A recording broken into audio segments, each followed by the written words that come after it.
My name is Anatol. I'm the co-founder and CEO of Uniqa Wall Systems. And today I would like to take you on a short journey from your comfortable office, wherever you are, through our factories, through some of our projects, and to a nice green holiday home. So the problem we see is an unprecedented housing and building crisis led by these main factors: rising prices with an HPI of 134 only in 2021. High CO2 emissions, just 50 tons per house, long construction and delivery time, sometimes exceeding even 24 months. Just as a fact, in Netherlands alone, we have a deficit of 200,000 houses per year, and it's a shortage of private holiday homes. And during pandemic, there is an increase also in demand for more privacy and just holiday parks and individual units. As a solution, we see affordable, sustainable, energy efficient houses with production time that we offer just 2 weeks, and with a fast Lego type assembly that takes 3 days mounting per unit. The opportunity we'd like to present consists of these modular in-factory made homes, and we just see the 39% increase just in searches in 2020, also in 2021 compared to previous years. We see a revenue growth on the market only 21 for 40%, and the European holiday rentals market will be worth of 32 billion by 2023.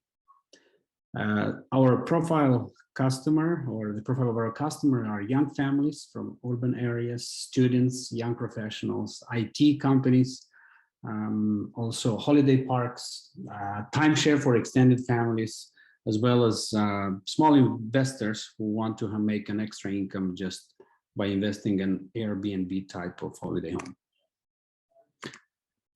Competitors we do have, including Ukraine, Netherlands, Romania, Switzerland, Germany, but Uniqa stands for a Dutch.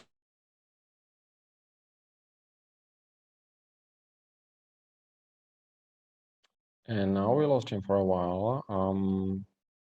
I hope you can hear me, right? Yeah, I can hear you, but yes, okay. Anatol just kicked off. All right, so let's give him a couple of seconds. Hopefully we'll realize not after 5-minute pitch that he's the only one that is missing on the call.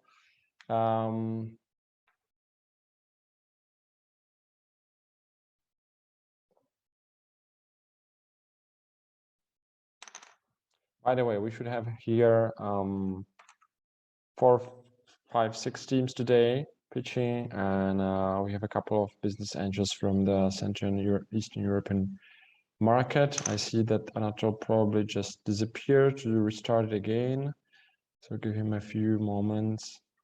And we had this lovely demo day last Friday for the Moldovan ecosystem partners, and we are also going to continue with some follow-up activities with those teams in January. So welcome, Anatol, back to the game. We lost you for a little, but you're ready to go once again. I don't know what happened. Let's see. Do you see my screen? Yes, I do. And at the same time, I would like to tell you that you are still missing there on the list of competitors, the Serbian company I told you about last time. It's not our strongest competitor. I know. It's a competitor who built my house. Right. But please go ahead. Yeah, so sorry, I don't know what happened. So these are our main partners, and we carefully select them that care about sustainability as well as impact. We have a production space in the southeast of Moldova of 4,500 square meters, and our production is still increasing.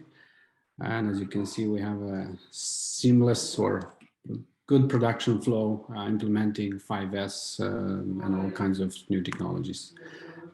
Our uniqueness is in this Dutch patent technology, energy and cost efficient, as well as visually appealing design. This is a recent picture from one of our projects in the Netherlands that you can see, I think, better in the next picture. Overall, we've built 40 projects, 27 community in Nijmegen that we are still in the Netherlands, which are still being built. There are 12 more houses to go this year. What you see in the picture is the latest project we built in Moldova. And we have done many other similar houses for professionals and young families in Moldova. Our go-to-market strategy, sorry, the big more numbers here, but in the first quarter, we want to launch a new website. Then we are in advanced negotiation about partnering with the Swiss and Romanian customer to distribute our product. We have plans to build the first holiday park of 15 homes in Brașov, Romania. And then we have a small residential site with mini apartments in Switzerland. We also plan to attend various trade shows and with a focus on Germany in Q4. The investment opportunity we'd like to present is of 500 euros, and this will help us build more units per month. Currently, we are doing 2.5, and we aim to make 5 units per month after the investment. And the total turnover possible will be 2 million per year. The investment includes machinery, equipment, marketing and sales material and efforts, as well as staff recruitment and training. We offer for this investment 20% of equity for 5 years, and we are open to discuss the exit strategy. We are open for partnering and investment for real estate development, such as developing a holiday park in Romania, but we already have other sites possible in various European parts, but with a focus in Netherlands, Germany, and Switzerland. So thank you very much. These are my contacts, and I'll be more than happy to hear your questions and continue the conversation. Thank you, Anatol. So let's go to questions, please. Sure. All right. Hey, Anatol. So my question is, you seem to be a working company which already does projects and does have cash flow. So Yeah. Especially the projects which are development are very well financed by banks. You have a good understanding of the input. You have a very clear understanding of what's the output, and it's about just financing the process. What's the reason why you're not really financed by existing banking houses? Yeah, one of the reasons is that we, in the the investor profile, besides capital, we would like to have partners or investors with expertise in the field. And that's why we are willing to share also equity.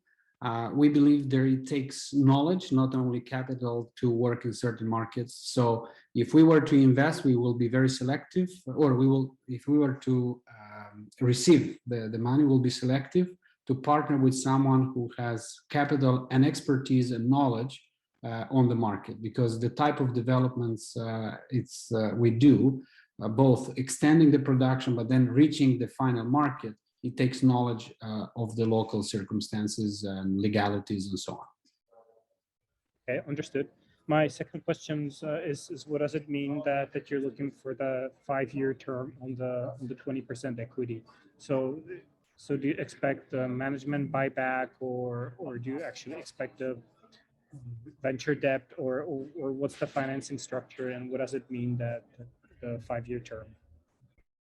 Yeah, I think we will offer a model of buying back our the equity in 5-year time, which will give enough, and I think a satisfying revenue.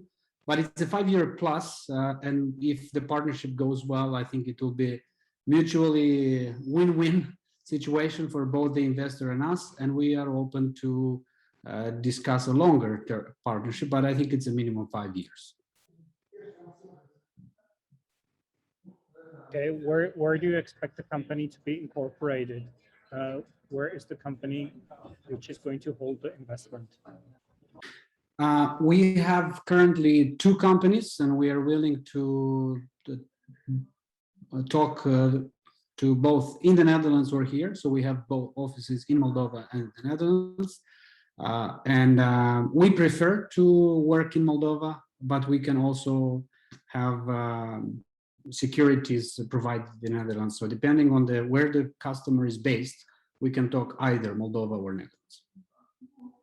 All right, thank you. I'm going to leave the floor to other questions. Yeah, actually, I do have a few questions. First of all, congratulations, and the presentation was very good, and also quite interesting project. In terms of the market share, because you mentioned there are some other competitors, where are you? How you are locating your business at this moment? Yeah, in Moldova, I think we are the leading company, taking probably at this point 25–30% of the market, I should say, in terms of prefabricated high-end homes and the type of modular homes we do. At European level, the market is wide open. We are not even at 1% because the market is increasingly growing. And as I said, it's over 20 billion.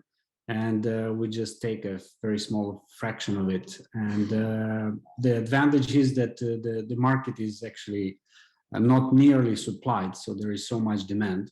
So it's just we can sell as much as we can. Just to give an indicator right now, if we were to triple the production that we have today, our factory is still booked for 9 months ahead. And we stopped even advertising for the standard product that we do just because there are too many inquiries. So we currently produce 2.5 houses per month, and the number of inquiries is far superior. We can, if we were able to, we can produce 10 houses per month. If we were more active in these markets, Netherlands, Germany, Romania alone, we will probably need 5 times bigger the factory. But we prefer to go on this niche market that gives us the opportunity to optimize, standardize, and just work with select developers instead of just taking whatever flies. Yeah, I mean, and how you actually work with your margins, because as probably the same thing is happening in Moldova and in other parts of Europe. The materials are very volatile in terms of prices, and also there's not much materials available for building, especially, so it's quite hard to estimate the cost of build. How you actually manage that? What are your your actual margins, if you will, from the pre-made housing that you build? Yeah, thank you. Great question. We do aim, and in most cases, we have about 30% net profit margin.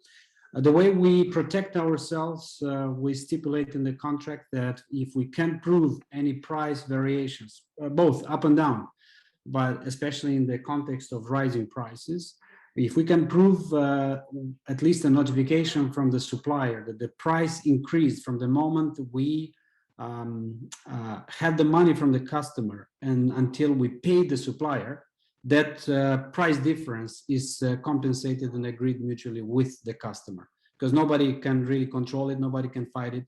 And surprisingly, we had no issues with that, neither in Moldova or abroad.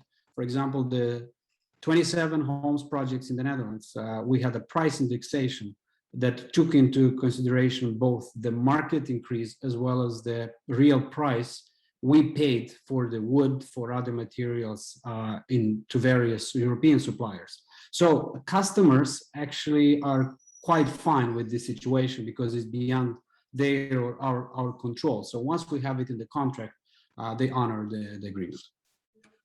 Yeah, and one very last question. You mentioned about your go-to-market strategy. You want to do it through a distribution channels. So you want to. We call it distributor, but they are partners. So in Romania, we have a partner that works closely with us to develop the site, and so they will be in charge for selling, mounting, and project oversight. And our responsibility is produce, delivery, and instruct, and provide any technical support. Because sending a team from Moldova either to Romania or Netherlands, especially in the context of pandemics, it's quite challenging. But also we have to focus on production and delivery, and again provide any technical support. So by distributors, we mean local partners who are able to do the project mounting, oversight, and selling. And you are still gonna be able to keep these 30% profit margins? You're right. It will be slightly lower, but what we see, for example, in Switzerland, actually we shoot for higher because there the demand is high, and the factories that are even competing, they are fully booked. Some of the factories 2 years ahead. So people are willing to pay for a premium if we deliver it in time. And now we have this luxury that we can deliver faster. Thank you.